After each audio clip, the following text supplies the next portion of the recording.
Okay, welcome everyone. Still, we will have some more people joining, I think, but let's start with this introduction first. So I'm Sami, I will be your host today, and of course, feel free of asking any questions whenever you need. And before introducing Samuli and his talk, I will give a small introduction about the science basement. So in the science basement, we are a group of scientists and researchers who want to share what we do. We believe that it is our responsibility to spread research and ideas to the whole society, so we can all benefit from the work that we are doing in the university. We have different projects to communicate science and research. This one is one of them. It's called the afternoon talks. But we also have other ones like the podcast, also some blogging and art and science. So if you want to know more and perhaps get engaged with any of these projects, you can go to our Instagram or Twitter, Facebook, or the webpage. This is the team that today are organizing the afternoons in the science basement, which is the event in which we are today. And I think it's always nice that you see the faces of the people behind this. So if you're interested in joining the team, or if you want to give a talk in this group, you can text us in any of the social networks. This year we have been doing this through Zoom, but the idea is that we hope to start this in person as soon as possible. Let's see. I think this will be a much better way of connecting with you. All right, so write us, please. We will be very happy to see any feedback or any ideas from you. Feel totally free to do it. And now, before introducing Samuli, we will put a small poll just to know us better, and we'll take a couple of minutes to answer it, but it will be very short. So if you can now, yes, maybe in your screen you have seen the polls. Let's take some minutes to answer this.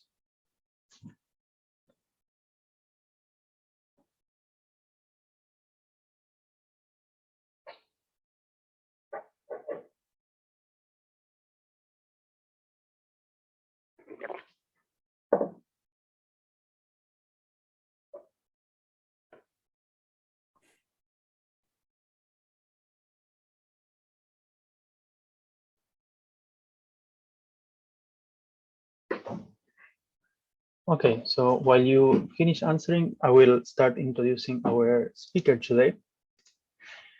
It is actually my pleasure to introduce Dr. Samuli Korkalainen. He got his master's in theology at the University of Helsinki in 2006, and then he became a doctor of music at the Sibelius Academy in the University of the Arts, Helsinki.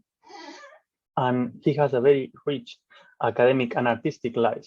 He's a musician himself, also a professional organist. He's a singer, and a choir director, and he also works as a pastor for the Finnish Lutheran Church. And on top of all of that, as his friend, I can really say that he is also a professional joke teller and a great cook. So let's listen now to his talk that is entitled Church of Music History, How on Earth It is Interesting. And please remember that if you have any questions during the talk, you can write them down in the Q&A box that you can see on your Zoom screen. And also, if you want to type in the chat, you can choose to either tap to everyone, to type a message for everyone, or for just the panelist. All right, so I will close now the poll. I hope you have answered. And let's move to Samuel's presentation then. you can share your screen. Yes, thank you.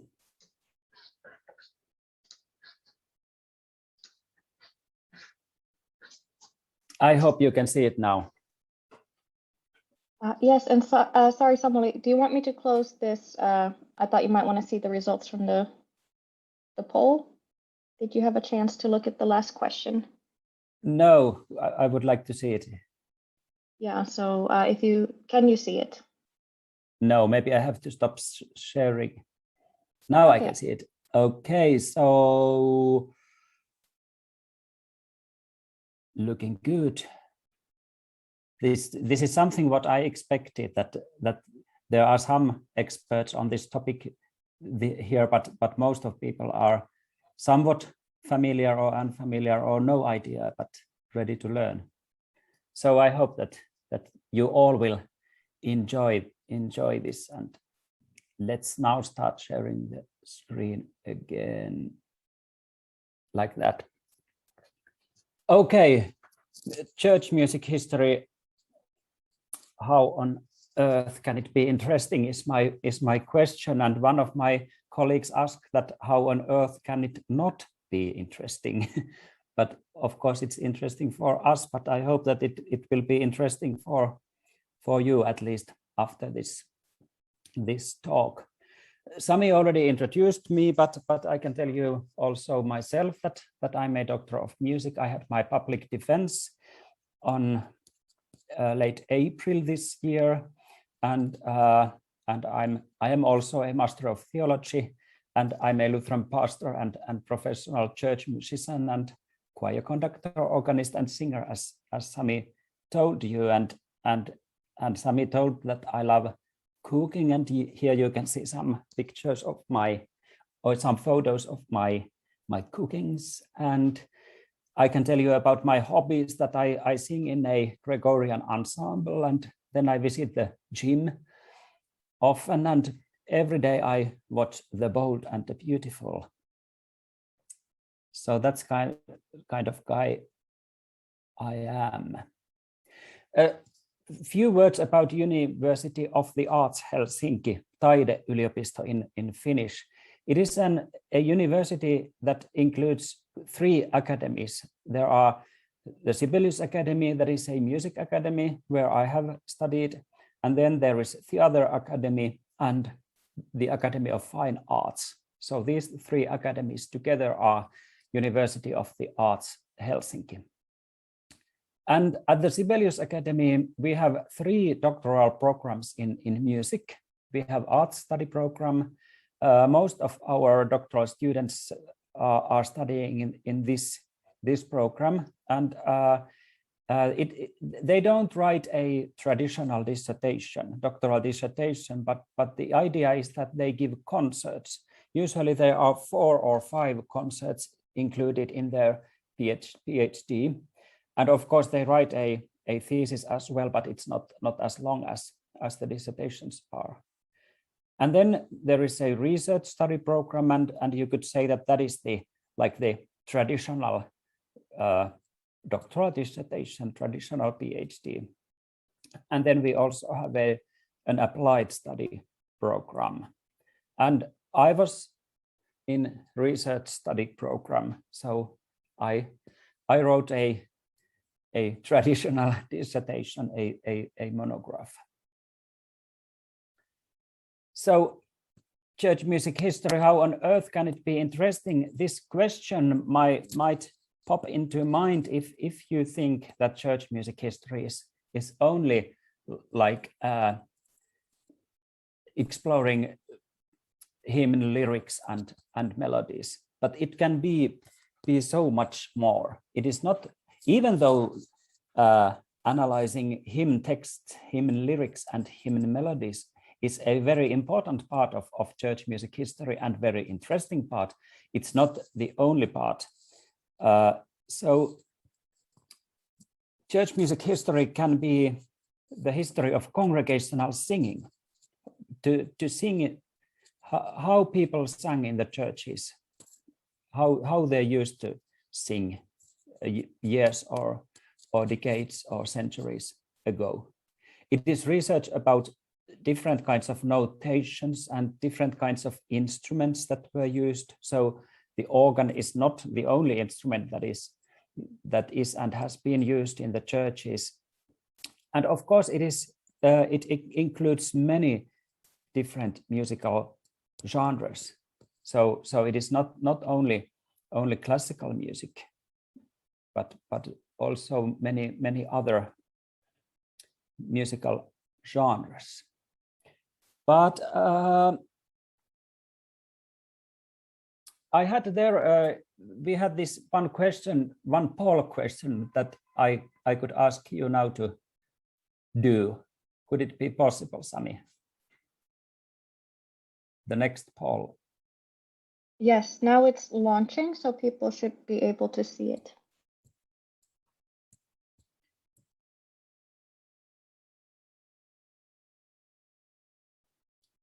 So this is about your interests. Are you interested in these things? Theology or folk music or social and cultural history or political and industrial history?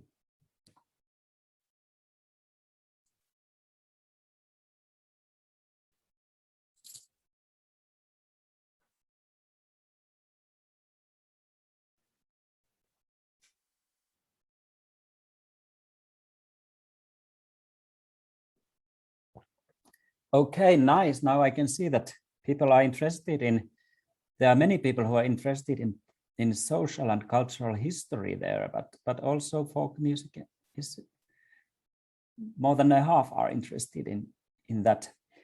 The reason why I asked this question is that for example, my dissertation included all of these. So when we talk about church music history nowadays, we sometimes say that there are three I's in that, and they are international. The research is international, it is interdenominational, and interdisciplinary. So it is international. We are not focusing only on our own countries, but we can make the research from other countries, the whole world, the whole globe. And then it is interdenominational. So not only Lutheran Church or Catholic Church, but all the different kind of Christian churches and denominations. And then it is interdisciplinary.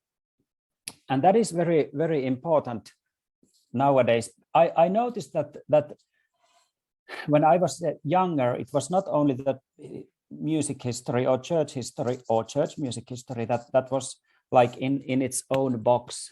But I had a feeling that many historical disciplines, the disciplines of history, they were in their own boxes. But nowadays we know that we need interdisciplinarity. So that's why I think it's important that we music historians and church music historians that we are not only musicologists or theologists, but there are people who are exploring philosophy, pedagogy, psychology, sociology, anthropology, ritual studies, political history, social history, etc.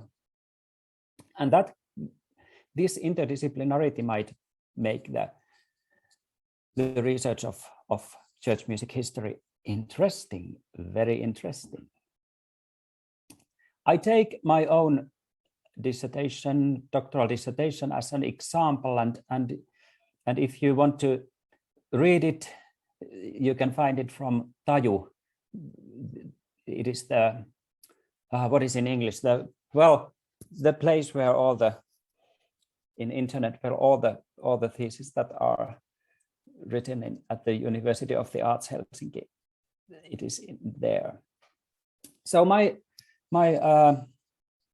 title was The Standardization of Lutheran Congregational Singing and Liturgical Melodies in 19th Century Finland and Ingria.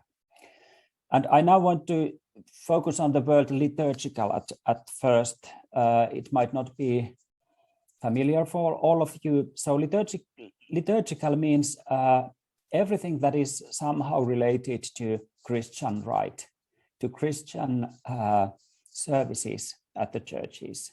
So the Mass and the other divine services. So liturgical melodies means those melodies that are sung in a Lutheran church or also in Catholic Church every Sunday. They are not changing. Like the hymns are there are different hymns in every Sunday, but these liturgical melodies are those that are the same. For example, the Kyrie, Lord have mercy on us, or the Sanctus, Holy, Holy, Holy. They are always the same ones. Most of us who are studying at the or who have studied at the Sibelius Academy as doctoral students, we are individual scholars, so we don't have like research groups or we are not participating in that kind of. So most of us are individual, and we have to find funding to our research, and usually we are applying for grants from these Finnish foundations. And I got funding from Suomen Kulttuurirahasto, Finnish Cultural Foundation, but I was also very, very lucky and honored that University of the Arts Helsinki also gave me a salaried position as a salaried doctoral student for 3 years. So I was able to do my research for 3 years as a salaried doctoral student. So why am I interested in this kind of things? I don't know. When I was a kid, my family used to go to church every now and then, and I was very interested in hymns and organ music and also these liturgical melodies. So I think that they have been a part of my life since my childhood, and that's why it was just natural for me to also focus on these when doing my PhD. But if we think about the situation in 19th century Finland and Ingria, it was so that we have to remember that everybody was members of Lutheran Church. So it was different from our society nowadays because everybody were members of the church. And maybe I have to explain what is Ingria. I don't know if you know. Ingria is a region near St. Petersburg, so it belongs to Russia nowadays. But in the 17th century, it was the part of the Swedish kingdom, like Estonia, Livonia, Finland. All belonged to Swedish kingdom. And in that time, many Finns moved to Ingria, and that is why in the 19th century, Ingria was even though it was not a part of the Grand Duchy of Finland, it was mostly Lutheran and Finnish speaking. So there were Lutheran parishes there. But these parishes didn't belong to the Lutheran Church of Finland, but they belonged to Lutheran Church of Russia, alongside with Estonian and Livonian and some other Lutheran minority parishes in Russian Empire. So that's why it was interesting to make comparison between Finland and Ingria, because the relations were so close in the 19th century, but still they were in different churches. I have to also tell that one reason for me to pick the 19th century was that in early 20th century, a Finnish musicologist, Heikki Klemetti, said that, or stated that it's not worth, the 19th century was not worth exploring, because it wasn't interesting from the point of view of church music, and it was just boring and worthless. And of course, I'm such a humoristic person that I thought that, well, if they thought so, that makes me even more interested in that century. So that's why I went to the 19th century. Maybe Clement's reason was that he thought that the standard of congregational singing and church music was not high enough in that time, and that was the situation where many people thought. So many pastors and musicians and like people who belonged to higher classes, they thought that people should sing better because they didn't have like published printed notations, so only texts and no melodies. So people were using local choral variants. These choral variants means that they are local versions of hymn melodies. So they are changed, modified versions of the chorals. And also it was so that people used to sing like some people sang faster and some people slower at the same time, and it was quite chaotic experience for the experts, even though we have to remember that the ordinary people probably liked it like that. But that is why they wanted to standardize it, to unify it, to make people sing using the same melodies and at the same tempo and in higher standard in every parish in Finland. And this is the process I'm focusing on. I also focused on church wardens who were conducting the congregational singing, and this word is a bit difficult because it is lukkari in Finnish, and the word doesn't have an exact English translation. So I use the word church warden, meaning lukkari, and we have to remember that even though lukkari, church warden, was a predecessor of the present-day cantor, professional church musician, it was not first and foremost a musician in the 19th century. They had many tasks besides musical ones, and for example, now when we are living in a midst of a pandemic, and I can mention that it was church wardens who vaccinated people in 19th century Finland. Sometimes they had to brew beer to pastors as well, and many other tasks. So this standardization process, that was my focus. And when I talked about interdisciplinarity earlier, it seemed, research material first. So how did I conduct my research? Most of the material I used, you can see the picture there, me analyzing those materials. They were handwritten choral books. So choral means hymn melody. So these church wardens, because they didn't have printed books, so they wrote their own notebooks. You can see Faulkner's Hosanna there from a handwritten choral book from the year 1811. But then during the 19th century, they also printed many choral books, hymnals, and collections of these liturgical melodies. And I also used them as research material. Of course, agendas, divine service agendas were important. Agendas means that it is the order of a rite. So for example, how the divine service was officiated in a church, those orders.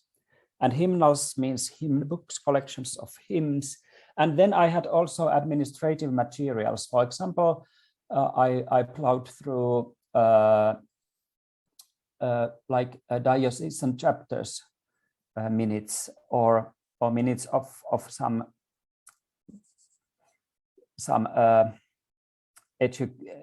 educational institutes and like this. And most of this material was easily here in Helsinki, in the National Archives of Finland and in the National Library.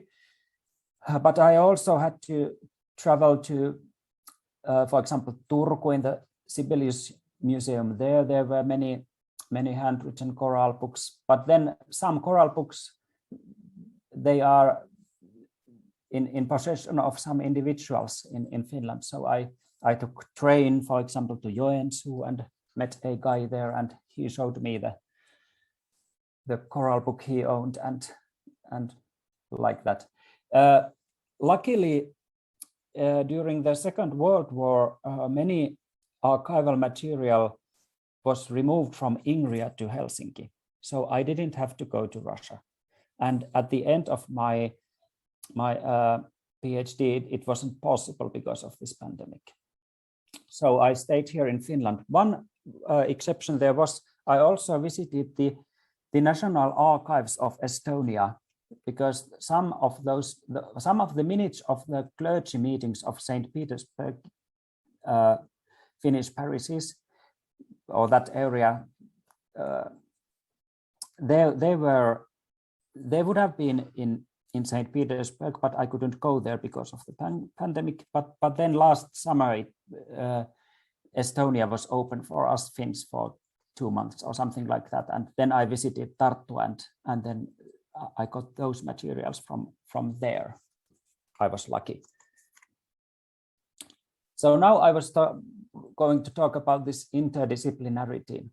So in my dissertation, it meant that when I started to focus on the question why wanted they standardize congregational singing, and then I found out that it was not only theological question. There were many different kind of theological thoughts and ideas behind it, but it was also a philosophical question. The ideas of the Enlightenment and especially the aesthetics of Romantic philosophy had an impact on this process. But it was also very interesting to notice that political and societal changes and thoughts had also an impact on congregational singing. One might not think about it at first, but for example, social structure, it can be clearly seen that the changes in the social structure had also an impact on congregational singing, on how people sang at the churches. And of course, every time when we talk about the 19th century, we have to talk about nationalism and national movements, and they had also impact on this standardization process of Lutheran congregational singing. But it's interesting that it didn't mean that they would have, for example, they didn't start to favor these local Finnish chorale variants. On the contrary, they wanted people to get rid of their own versions and start to use those original hymn melodies from Germany or Sweden. But the reason was, the nationalistic reason behind this was that they thought that they wanted to make Finns a civilized European nation, and they thought that if Finns are a civilized European nation, they should sing as beautifully as people sing in Sweden and in Germany. Of course, hey, they didn't sing that beautifully in Germany and Sweden either, but that was the picture that these experts in Finland had in their minds. But maybe you are more interested in what and how this standardization process included, what tools they used and what was done to make people sing better. And of course, musical instruments are important. Many people, if they are thinking about the Lutheran Church, at first they think about the organ. But we have to remember that Finland was a very poor country in the early 19th century. So there was only about 30 organs in the whole country. But then at the towards the end of the century, there were 2 organ factories established in Finland, and because of them and some other foreign organ builders, at the end of the century, there was about 400 organs in the churches. So organs came to Finnish churches in the 19th century. But the bigger question was that should people use violin or psalmodicon? You can see both those instruments there. Psalmodicon was it's virsikanneli in Finnish. It was a very simple instrument, so only 1 string, and then under it that fretboard, and there was numbers in that fretboards, and then corresponding numbers in notebooks. So you didn't have to be able to read notations, just numbers. So you played it with a bow and checked that what number was there in the notebook, and then you pressed the same number, and that's how this instrument gave the right pitch. And psalmodicon was not meant for accompaniment; it was only meant for learning melodies. So it was a pedagogical innovation. Then there were first attempts to establish choirs in Finland, but also in some parishes. For example, in Lemmi parish in South Karelia, they tried to teach all the people sing hymns in 4 parts in the church, and you can see the picture of Lemmi church there, and where sopranos and where alts and where tenors and basses should sit so that they could sing in 4 parts. The 19th century was also a century of different kind of method books. So many method books were published for all the academic disciplines and all the everyday things, that how to grow plants, or how to take care of your cows and animals, and methods for psychology and so on. And also there were methods for music theory and methods for church singing and playing, and I focused on them as well. Then the offices of church warden and organist changed during the 19th century, and the biggest reason was that their training changed, so that earlier it was so that some other organist or some other church warden taught them. But then at the late 19th century, 4 church warden organist schools were established in Finland, and they started to educate church wardens and organists. I was also interested in musical training of the pastors, and I found some material for that. So how at the Helsinki University, or it was at that time an Imperial Alexander University, and how the pastors were taught there, what kind of music classes they had. Then the General Synod is like the parliament of the Lutheran Church. It was established in the 19th century, and I also checked what did it mean to congregational singing. It meant that they started to authorize official versions of hymnals and liturgical books. The primary school system started in Finland in the 19th century in 1860s, and even though it was out of the church, it was very Christian. And if I can tell you one anecdote, I want to tell you that when they started to teach children at primary schools, there was a question that is it possible to use these kids as pre-singers in the churches, because the kids were taught hymns and liturgical melodies. But the anecdote is that the question was not is it allowed or not, because everybody thought it was allowed. But the question was, is it allowed every Sunday? Should the children be there every Sunday, or is it enough if there are only some Sundays? And nowadays in Finland, we have problem with one stanza of a hymn in every spring. Also, 19th century was the century of different kinds of mass movements and voluntary organizations. Many sport clubs and different kind of cultural clubs and societies were established in Finland. Also the youth clubs and also these new movements like labor movement and voluntary fire brigades.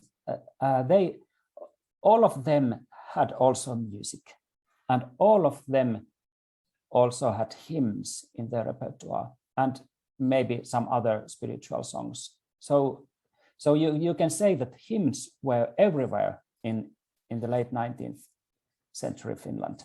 Not only in the church, but if you went to some club or society, even in labor movement, they sang hymns. And then music publishing and trade has a huge impact because it was more easy and it came more easy to publish and there were many publishing houses established in Finland, but also they brought sheet music and instruments from other countries. So this is a very interesting phenomenon that how, for example, when harmonium came to Finland at first, before they started to build them here, they brought them, transported them from Germany, Russia, Sweden, and even from the United States. And I also checked what kind of interaction there were with the Eastern Orthodox Church, because there were Eastern Orthodox in Finland in that time as well. Not much, but at least something there were. And then I had everything I researched, I had 3 main research perspectives, and these are a bit difficult words. You don't have to remember these, but I just mentioned them: local, translocal, and transnational.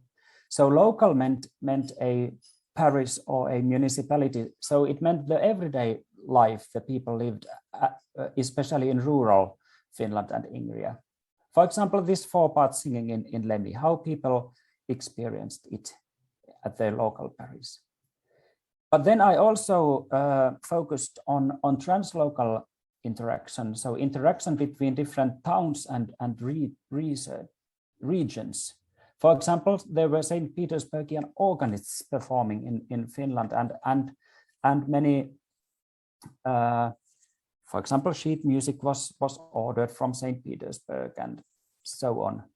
But then there were also transnational flows. So transnational refers to pan-European impact or Lutheranism as a whole. So for example, these aesthetic ideas of romantic philosophy, how they came here, that was a transnational flow. So I had these 3 perspectives on everything I explored.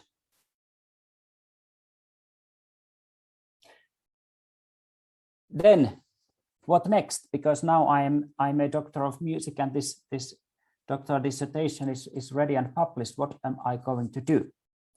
So my next project, postdoctoral project, is focusing on spiritual music in American Finnish societies from the 1860s to 1920s. So this afternoon talk is today because on Sunday I will take a flight to the United States. I will go to a small town called Hancock in Michigan, and that is a town that was in the middle of the area where many Finns moved in the late 19th century. So even today there are many people who are Finnish origin, and in Hancock there is a small university called the Finlandia University. And in that university, there is a Finnish American Heritage Center, and they have archives. And I'm going to spend 5 weeks in those archives, focusing on the spiritual music, these liturgical melodies and hymns, and the similar kind of questions that I focused in my dissertation, but now in American context. Then I have another project but this is not history, this is the present day research. So together with my friend and colleague, Dr. Leena Lampinen, we are making research about how this pandemic has affected the greatest Christmas carols, kauneimmat joululaulut. Maybe you know these events that are very popular in Finland.